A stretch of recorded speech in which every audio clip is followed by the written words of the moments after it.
The aliens had not just landed at Willow Creek, they had opened up multiple beachheads. Another was Pine Hollow Ridge.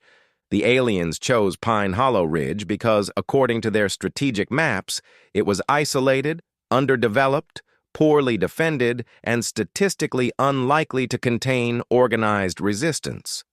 Their maps did not mention Dale Hargrove. That was the first mistake. The second mistake was landing behind his shed. The third mistake was touching his still.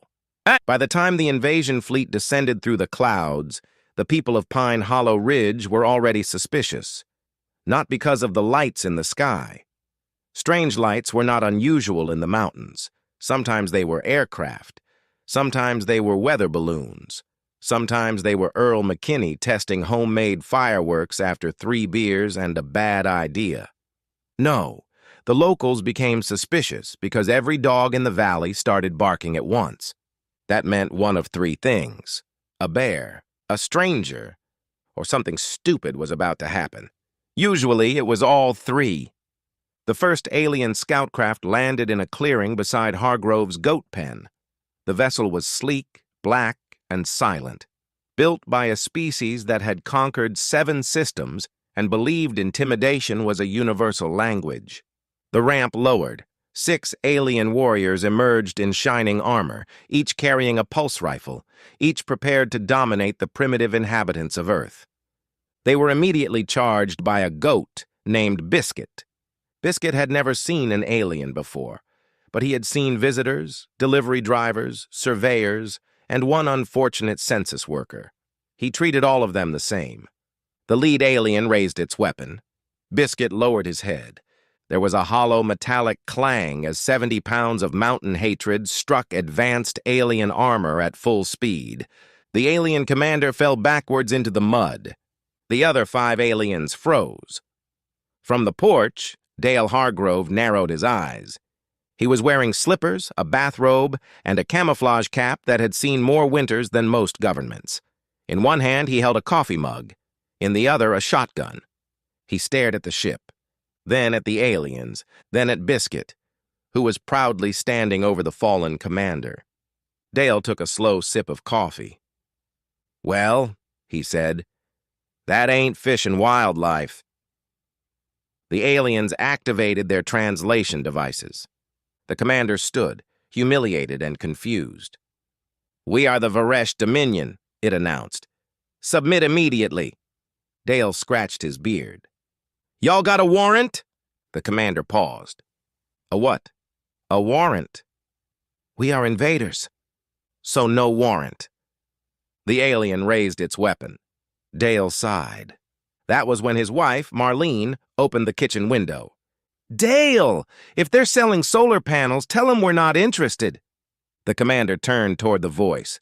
Marlene saw the aliens. The aliens saw Marlene. Marlene was holding a cast-iron skillet. There are weapons in the universe that bend gravity, tear through hull plating, and vaporize cities. Then there is a mountain woman who has had enough before breakfast. Marlene Hargrove had not planned to join an interstellar conflict that morning.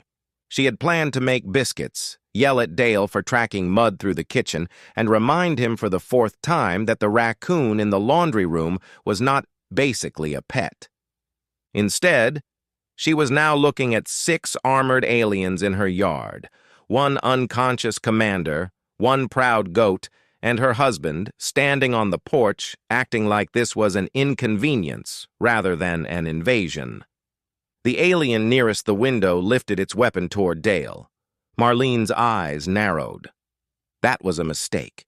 There are moments in history when entire civilizations shift because one person makes one poor decision. This was one of those moments.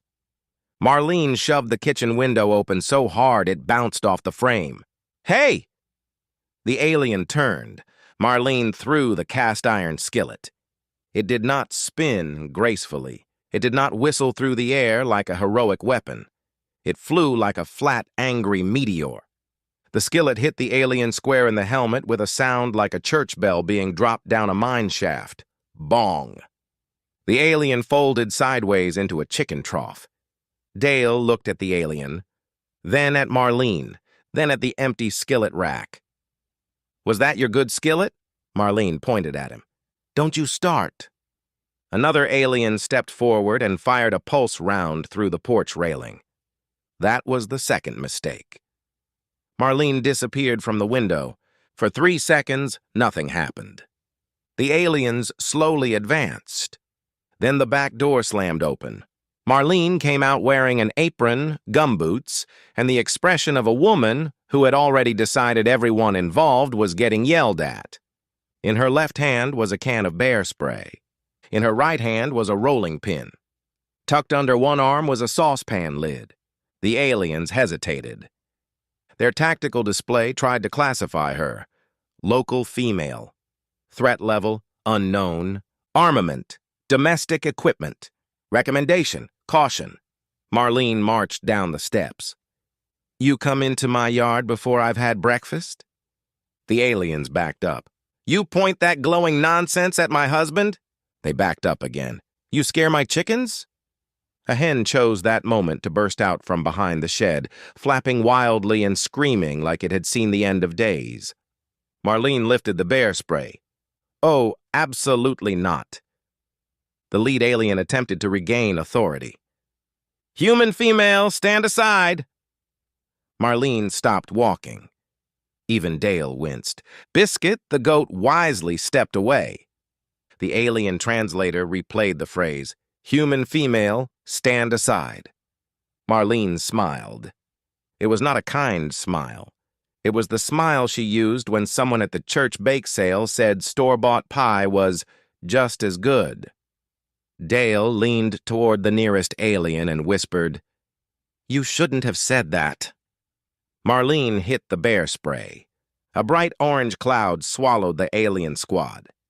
The aliens screamed. Their helmets filtered radiation, vacuum exposure, weaponized chemical gases, and battlefield toxins.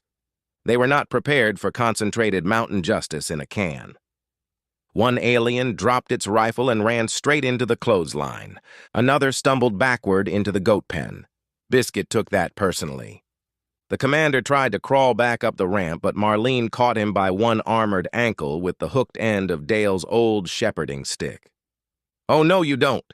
The commander clawed at the metal ramp. Marlene dragged him backward through the dirt. Dale watched silently. Then he took another sip of coffee. I married up. The alien commander rolled over, visor streaked with bear spray and chicken feed. You are violating the rules of war. Marlene crouched beside him. This is private property. Then she smacked his helmet with the rolling pin. Not hard enough to kill him, just hard enough to make a point. The translator rendered it as disciplinary wood impact. By the time the second alien tried to stand, Marlene had already taken his rifle, looked at it, turned it upside down, and handed it to Dale. Put that somewhere Earl can't find it. Dale's eyes widened. That may not be possible. A third alien staggered out of the orange cloud, blind, coughing and waving both arms. Marlene grabbed the saucepan lid, raised it like a shield, and charged. The alien panicked and fired. The pulse bolt hit the saucepan lid, ricocheted off, sliced through the corner of the shed roof, and blew up Dale's old lawnmower. Dale stared at the burning mower. Marlene stared at Dale. Dale slowly lowered his coffee. I was going to fix that. No, you weren't. No, I wasn't. Marlene shoulder-checked the alien into the side of the ship. The impact left a dent in the alien armor, and somehow, in Marlene's shoulder, only mild irritation. At this point, the Dominion squad made the first intelligent decision of the invasion. They retreated. Not tactically, not strategically. They just ran. One scrambled over the fence, one crawled under the porch, one tried to hide behind a rain barrel, despite being 7 feet tall and glowing blue. Marlene stood in the yard, breathing hard, holding the rolling pin in one hand and the saucepan lid in the other. Her apron read, Bless this mess. The surviving aliens looked at the words. Their translator processed the phrase and returned, Sanctify this disaster.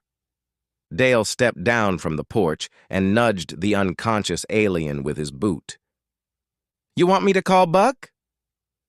Marlene looked at the ship, then at the trampled garden, then at the chicken trough, then at the dent in her skillet lying in the dirt. Her voice dropped low.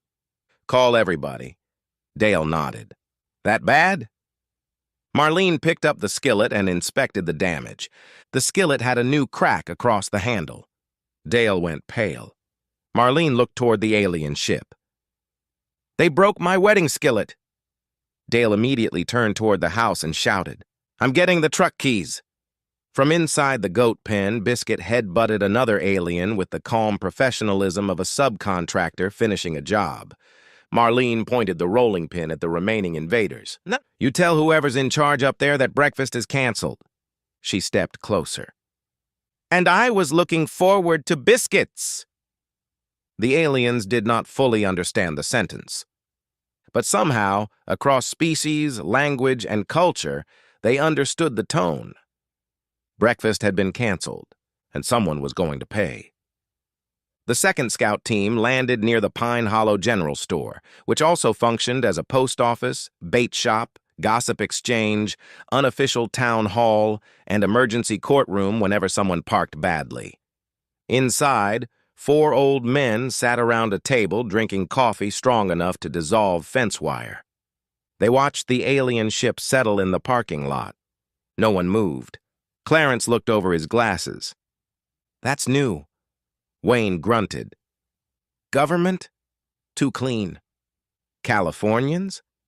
Too quiet." The aliens entered the store in formation. Their leader aimed a glowing rifle at the cashier. "We require your leaders." The cashier, Tammy, did not look up from pricing beef jerky. "Leaders ain't here." "Where are they?" Tammy pointed vaguely toward the back. "Try the feed section." The aliens advanced cautiously. Behind them, Clarence leaned toward Wayne. "You reckon that gun's worth anything?" Wayne squinted. "Looks foreign. I bet Earl could make one." Earl made a leaf blower explode. Exactly. The aliens reached the feed aisle. There they found Mayor Buck Lawson asleep in a lawn chair beside a stack of chicken pellets. The alien leader stared. "This is your ruler?" Tammy nodded. "On paper." The mayor woke up, blinked at the alien soldiers, and immediately said the phrase that had solved most problems in Pine Hollow for 30 years. "Who's your people?" The aliens were not prepared for genealogy-based diplomacy. While the invaders attempted to explain their empire, their bloodline, and their authority under the Supreme Conquest Mandate, the mayor interrupted them 6 times to ask whether they were related to the Miller boys from over the ridge. This delayed the invasion by 22 minutes. It might have delayed it longer, but then Earl arrived. Earl McKinney was not technically part of any defense force. He was technically banned from 3 hardware stores, 2 county fairs, and 1 fireworks stand in Tennessee. He pulled up in a lifted pickup truck with mismatched doors, a cracked windshield, and a bumper sticker that read, "I brake for deer, not common sense." He climbed out, saw the alien ship, and smiled. That smile made every local man in the parking lot take 2 steps back, because Earl smiling meant science was about to happen without permission. The alien commander stepped outside. "You will surrender this settlement." Earl looked at the ship. "Is that thing electric?" The commander hesitated. "It is powered by antimatter compression." Earl nodded slowly. "Can it pull a stump?" The commander raised its weapon. Earl raised a potato cannon. There was a long silence. The alien's translator struggled. "Is that agricultural artillery?" Earl said, "Depends who's asking." Then he fired. The potato hit the alien commander in the chest hard enough to knock him into the side of his own ship.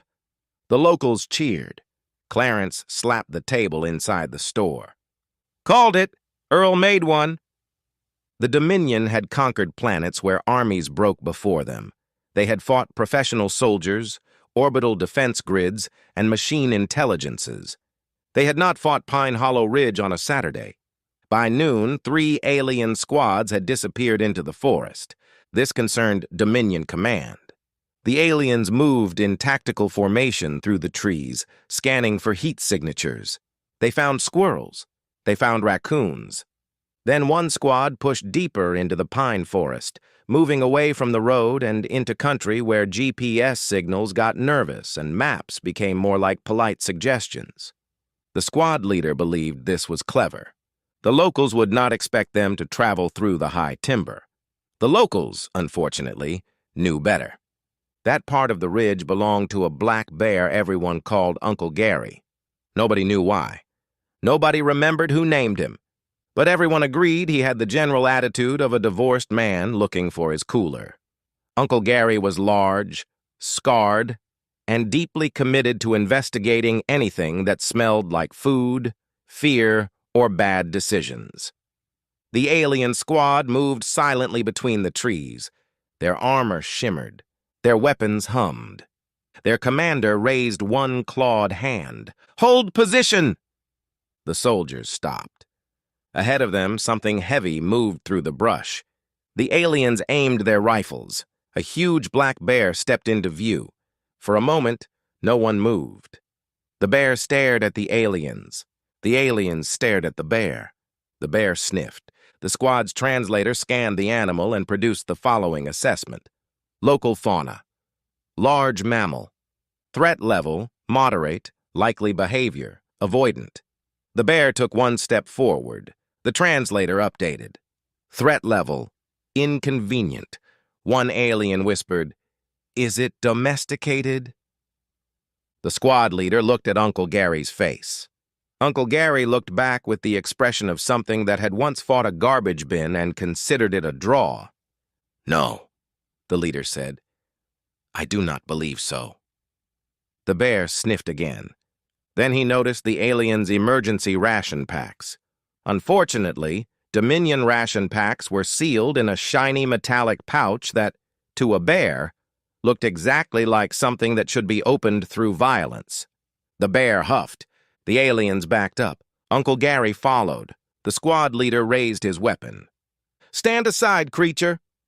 The bear did not stand aside.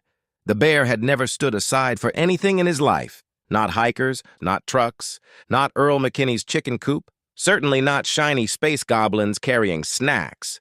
The alien fired a warning shot into the dirt. Every bird in the forest exploded into flight. The bear froze. The aliens froze. Somewhere far away, Dale Hargrove heard the shot and said, "That was stupid." Uncle Gary rose onto his hind legs. The translator updated again. Threat level. Personal. The first alien screamed. The second tried to climb a tree, forgetting it had 3 elbows and no upper body confidence. The third activated its stealth field, which might have worked if the bear was using eyesight instead of smell. Uncle Gary charged. The squad formation collapsed instantly. One alien dove behind a log. Another dropped its rifle and ran in circles. The squad leader attempted to issue a tactical command, but the translator was busy converting bear noises into the closest available Dominion phrase, "I have questions about your bag." The bear swatted the squad leader into a bush. Not fatally, just educationally. The rest of the aliens ran downhill in full retreat. Unfortunately, they ran directly into a trail camera belonging to Bobby Ray. Back at Dominion Command, the footage appeared on the main tactical screen. The beachhead commander watched in silence as 6 armored soldiers fled from a forest mammal while one shouted, "It desires our provisions!" The analyst zoomed in on the bear. "Sir, local animal life appears hostile." The commander narrowed his eyes. "That is a military animal?" The analyst hesitated. "No, sir. It appears to be unemployed." On the ridge above, Bobby Ray watched the aliens burst out of the trees, terrified and muddy. He slowly lowered his sandwich. Behind them, Uncle Gary emerged from the woods with a ration pack stuck in his teeth. Bobby Ray lifted his radio. "Boys," he whispered, Season just got weird. The call went out across Pine Hollow. Within minutes, every hunter on the ridge was listening. The aliens had made another mistake. They thought forests were empty. Mountain people knew forests were full of people who specifically went there so nobody would bother them. The aliens activated camouflage. Unfortunately, they did not know mountain hunters track things by sound, smell, broken twigs, disturbed leaves, and the sudden absence of birdsong. Also, one alien stepped in a bear trap that had been illegal since 1987, but was still decorative, according to its owner. The scream echoed through the valley. Back at Dominion Command, the commander watched his tactical display with growing unease. Why are our squads not advancing? An analyst checked the feed. Multiple units are delayed, Supreme General. By what? The analyst zoomed in. One alien platoon was trapped behind a locked cattle gate, despite having plasma cutters. Another was arguing with a local man about property lines. A third had been surrounded by children on dirt bikes. The commander stared. Are those juveniles armed? The analyst looked closer. No, sir. They appear to be performing circles around our troops while making engine noises and insulting their mothers. The commander leaned forward. What is a city boy with a salad fork face? The analyst did not answer. At 3 in the afternoon, the aliens attempted a full assault on Pine Hollow Ridge. Dropships roared over the valley. Armored walkers marched down the main road. Drones buzzed above the treetops. The people of Pine Hollow responded with the most coordinated military operation in local history, which is to say nobody agreed on a plan, but everyone showed up angry. The first alien walker hit a washed-out bridge that everyone in town knew not to drive over. The second got stuck in mud behind the church.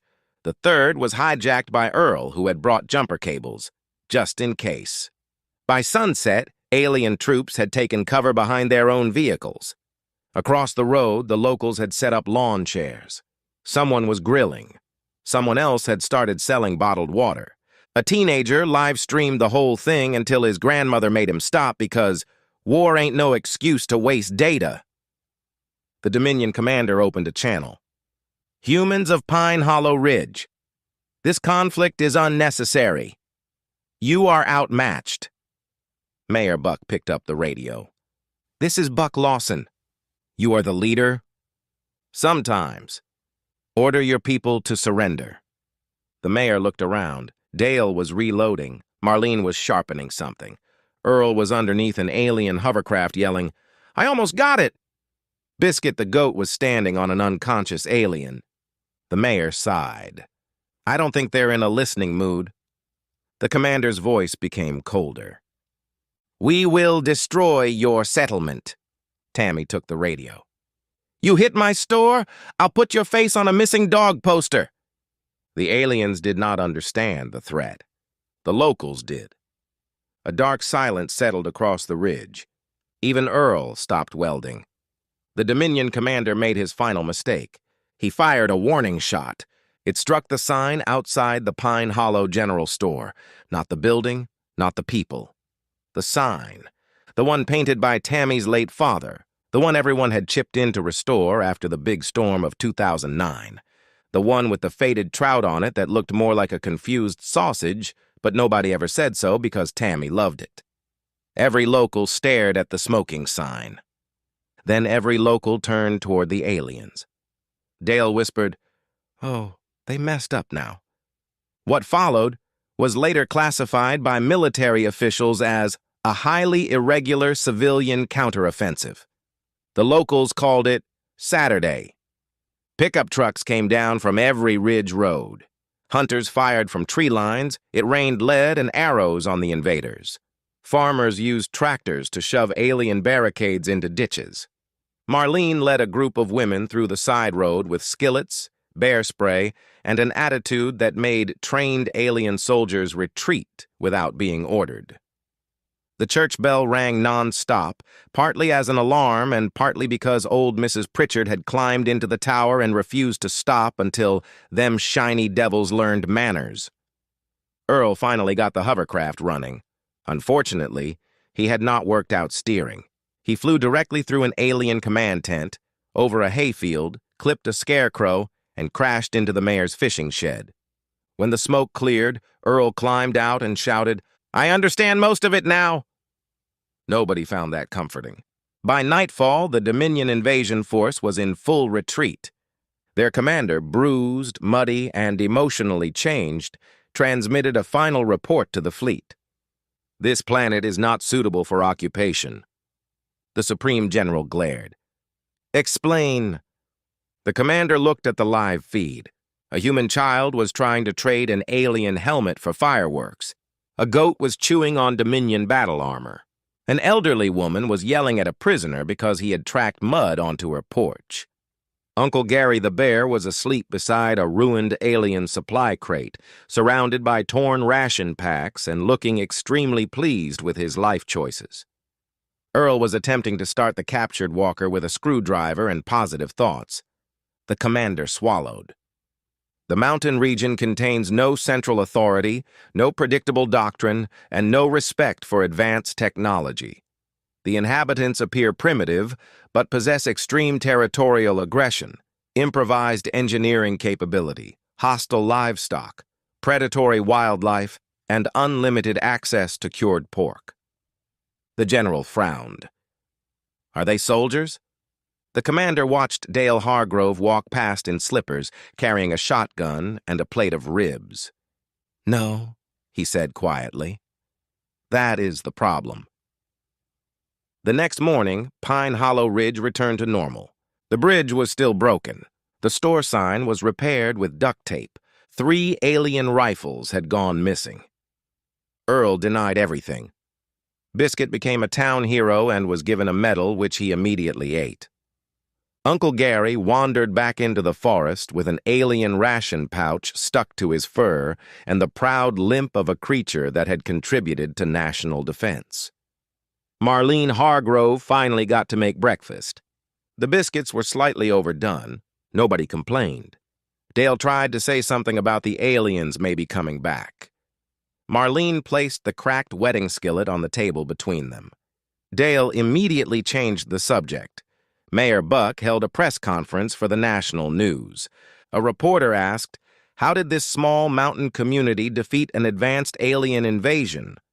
Buck thought about it. "Well," he said, "they came up here thinking we were easy pickings." He adjusted his hat. "Turns out we're difficult pickings."